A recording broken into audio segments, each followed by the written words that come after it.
Hi అండి, welcome to వరాయి cooking and DIY. ఈరోజు వచ్చేసి మునగాకు ఎలా స్టోర్ చేసుకోవాలనేది చూద్దాము. ఇలా మునగాకు ఫ్రెష్ మునగాకు తెచ్చి ఇట్లా నీడలో ఎండబెట్టుకోండి. ఒక వంతు మునగాకు అయితే 1/4 కరివేపాకు కూడా ఎండబెట్టుకోండి. ఇప్పుడు దాంట్లో ఒక 2-3 రోజులు నీడలోనే ఎండబెట్టుకున్న తర్వాత ఇట్లా మిక్సీకి వేసేటప్పుడు ఒక 2 టేబుల్ స్పూన్ జీలకర్ర కూడా వేసుకోండి. ఇట్లా మెత్తగా పౌడర్ చేసుకుంటే మనకి 3 months వరకు స్టోర్ చేసుకోవచ్చు. దీన్ని ఇప్పుడు వేటిలో యూస్ చేసుకోవచ్చో చూద్దామండి. ఇప్పుడు మనం డైలీ చపాతీ చేసుకుంటాం కదా, చపాతీలో యాడ్ చేసుకోవచ్చు. 1 కప్పు చపాతీ పిండికి 2 టేబుల్ స్పూన్ల వరకు మన పౌడర్ యూస్ చేసుకోవచ్చు, మునగాకు పౌడరు. చపాతీలు కూడా చాలా సాఫ్ట్గా మెత్తగా వస్తాయి అన్నమాట. పిల్లలకి కూడా పెడితే చాలా మంచిది.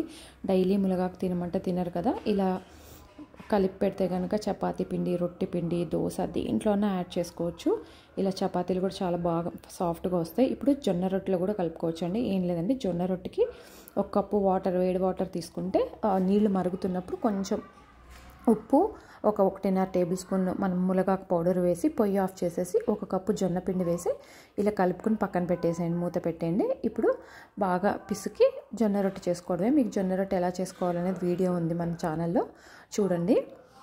ఇప్పుడు జొన్న రొట్టెని ఎప్పుడైనా కింద పాటు పైకి వచ్చేటట్టు ఇట్లా పెనం మీద వేయాలండి. వేసిన తర్వాత తడిగుడ్డతో ఇలా తుడవాలి. అప్పుడే జొన్న రొట్టె బాగా పొంగి మెత్తగా ఉంటుందన్నమాట.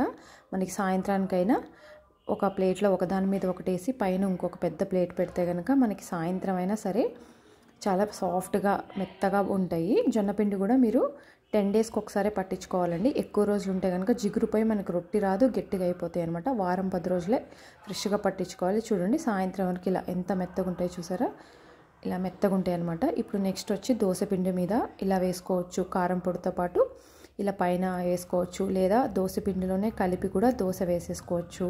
పెసర పిండి ఉంటుంది కదా, మనం పెసరట్టుకు నానబెట్టుకుంటాం కదా, ఆ పిండిలో కూడా ఒక 2 టేబుల్ స్పూన్లు యాడ్ చేసుకుంటే పెసరట్టు చాలా బాగా వస్తాయి. టేస్ట్ మీకు ఏమీ డిఫరెన్స్ తెలియదండి, పిల్లలకు కూడా ఏం తెలీదు. పిల్లలకు కూడా ఇలాంటివి ఇప్పటి నుంచి అలవాటు చేస్తే హెల్త్కి చాలా మంచిది.